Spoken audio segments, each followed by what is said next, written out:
So working Americans should be able to afford a working American lifestyle.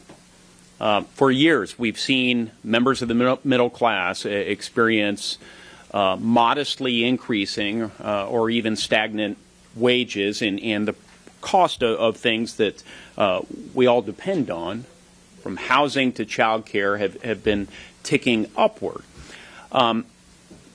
In the great state of Indiana, we join roughly a third of the rest of America in finding that child care costs actually exceed the cost of higher education. So this issue has not received enough attention. The worst thing we could do is to put out of business our existing child care providers, which is precisely what the Build Back Better plan would do. It would impose undue additional costs and requirements on our faith-based providers, your YMCAs, your church-based providers. This would be highly unpopular with Hoosier families and families across this country, and be really expensive, too. If you're increasing demand at a time that you're decreasing supply, of course, your prices of care are going to go up. So this is yet another half-baked scheme, and it's demonstrative, it's illustrative of the fact that the National Democratic Party is out of touch with not just the challenges people are facing, but also their desired solutions.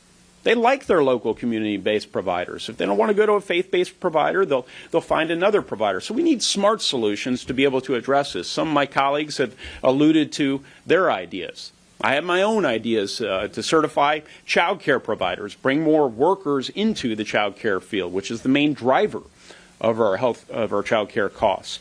So, the Democrats need to work with us. They need to remember that we played them to a tie in the Senate, we picked up seats in the House of Representatives, and we have a Democratic president.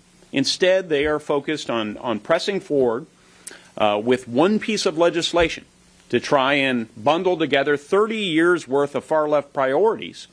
And the American people are not warm to this idea. So let's actually solve the problems. Let's start by killing the toddler tax, the toddler takeover that the Democrats propose in this legislation. Let's repeal Build Back Better. Let's come together and solve these working-class challenges.